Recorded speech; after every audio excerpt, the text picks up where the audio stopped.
પર વાત કરી સુરત તરફથી મહત્વપૂર્ણ સમાચાર સામે આવી રહ્યા છે। સુરતમાં કોંગ્રેસના ઉમેદવાર નામાંકન ભરશે। આજે અશોક અધેડા ફોર્મ ભરશે। સાથે જ કોંગ્રેસ કાર્યકરો અને નેતાઓ પણ તેમની સાથે ઉપસ્થિત રહેશે। તેમની ઉપસ્થિતિમાં તેઓ નામાંકન ભરશે। ભાજપના ઉમેદવાર દર્શના જરદોશ સાથે તેઓ मैदाने उतर्या है। कांग्रेस उम्मीदवार भरशे फॉर्म। अशोक अधीवाड़ा पोतानुं नामांकन भरशे। जिला कलेक्टर कचेरी खाते पहोंची अने पोतानुं नामांकन भरशे। साथे ज पार्टीना कार्यकरो अने नेताओ पण तेमनी साथे उपस्थित रहेशे। तेमनी उपस्थितिमां तेओ नामांकन भरशे।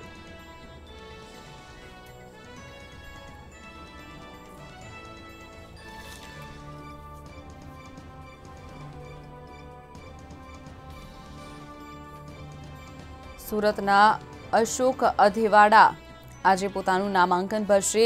दर्शना जरदोशनी सामे तेमणे पोतानी उमेदवारी नोंधावी छे। आज तेओ नामांकन भरशे। तो बात करिए सौप्रथम वहेली सवारे तेमना घरे पूजानुं आयोजन करवामां आव्युं हतुं। पूजा अर्चना करवामां आवी हती। त्यारबाद तेओ रेली स्वरूपे शक्ति प्रदर्शन करी अने कलेक्टर कचेरी खाते पहोंचशे, ज्यां तेओ पोतानुं नामांकन भरशे। साथे ज कांग्रेस पार्टीना तमाम कार्यकरो अने कांग्रेसना नेताओ पण तेमनी साथे उपस्थित रहेशे। बात करिए आ अंगे વધુ માહિતી માટે મંતવ્યના સંવાદદાતા સંજય મહંત આપણી સાથે જોડાઈ ગયા છે। સંજય, જણાવશો જે રીતે સુરતના કોંગ્રેસના અશોક અધેવાડા આજે પોતાનું નામાંકન ભરવા જઈ રહ્યા છે, સમગ્ર કાર્યક્રમ કેવી રીતનો રહેશે, કેટલી સંખ્યામાં કાર્યકરો અને કોંગ્રેસના કયા કયા દિગ્ગજ નેતાઓ તેમાં ઉપસ્થિત રહેશે? सूरत लोकसभा बैठक पर पाटीदार समाज द्वारा टिकિટની मांगणी કરવામાં આવી હતી અને ભાવનગર જિલ્લાના અધેવાડાના વતની અને સુરતને પોતાની કર્મભૂમિ બનાવી ચૂકેલા અશોકભાઈ પટેલને ટિકિટની ફાળવણી થઈ છે। ત્યારે કોંગ્રેસમાંથી તેઓ ઉમેદવારી પત્ર ભરશે। સૌપ્રથમ કુળદેવીના આશીર્વાદ લીધા બાદ તેઓ ઉમેદવારી પત્ર ભરવા માટે નીકળવાના છે। તેમના સમર્થકો મોટી સંખ્યામાં જોડાયા છે। કોંગ્રેસના આગેવાનો ઉપરાંત પાટીદાર સમાજના જે આગેવાનો છે તેઓ પણ મોટી સંખ્યામાં જોડાય તેવી શક્યતાઓ છે। अशोकभाई સાથે વાત કરીએ કે અશોકભાઈ જણાવશો કે જે પ્રમાણે પાટીદાર સમાજની માંગણી હતી લોકસભા બેઠક પર ટિકિટની અને કોંગ્રેસે સંતોષ છે, કયા પ્રકારનો માહોલ છે, કયા પ્રકારનું સમર્થન સમાજ તરફથી મળી રહ્યું છે? સમાજ તરફથી બહુ સારું સમર્થન મળી રહ્યું છે અને સુરત 24 લોકસભાના તમામ નાગરિકો તરફથી બહુ સારું સમર્થન મળ્યું છે। સિટી હોય કે ઓલપાડ હોય, વિસ્તાર ગામડા વિસ્તાર હોય, ખેડૂતો હોય અને દરેક લોકોએ જે મારી માંગ કરી અને હાઈકમાન્ડે જે મને પસંદગીમાં આપ્યું છે નામ, અને ચોક્કસ મને વિશ્વાસ છે કે સુરતની જનતા સાથે રહેવાની છે। અશોકભાઈ, જે પ્રમાણે વિધાનસભા જેટલી પણ લોકસભામાં આવે છે, 6 વિધાનસભા, તમામ ધારાસભ્યો જે છે એ ભાજપના ધારાસભ્યો છે, કેટલી ટફ આપની ગેમ રહેશે, કયા પ્રકારે મતદારો સમક્ષ જશો? સમયે સમીકરણો બદલાતા હોય છે। વિધાનસભાની અંદર જે કાંઈ ને કાંઈ થયું છે સમીકરણોના હિસાબે પરિણામ આવ્યું છે અને જે લોકસભાની અંદર છેલ્લી 2 ટર્મથી જરદોશીબેને જે ક્યારેય કોઈ વિસ્તારમાં ક્યાંય દેખાણા નથી। દેશ લેવલના જે મુદ્દાઓ છે, જે બેરોજગારીના, ખેડૂતોના પ્રશ્નો છે, એ મુદ્દાઓને ધ્યાનમાં લઈને જનતા બહુ અત્યારે માનસિક થાકી ગયેલી છે અને ચોક્કસ કોંગ્રેસ સાથે જોડાયેલી રહેવાની છે આ ફેરે, એ મને વિશ્વાસ છે। પાટીદાર સમાજ અનામતની માંગણી કરી રહ્યો છે। આંદોલન ઘણા સમયથી ચાલી રહ્યું છે। ભાજપ સરકાર સામે નારાજગી સમાજમાં જોવા મળે છે। આપને ટિકિટ મળી છે તો સમાજ દ્વારા કયા પ્રકારની પ્રતિક્રિયા આપને મળી છે? સમાજ તરફથી સારી પ્રતિક્રિયા મળી છે અને આગળ મળતી પણ રહેશે। સુરત લોકસભાની વાત કરીએ તો ખેડૂતોના ઘણા બધા પ્રશ્નો છે, એવા કયા મુદ્દાઓ લઈને આપ મતદારો સમક્ષ જશો અને મતદારોને રીઝવવાની કોશિશ કરશો? કયા મુદ્દાઓ ખાસ રહેશે?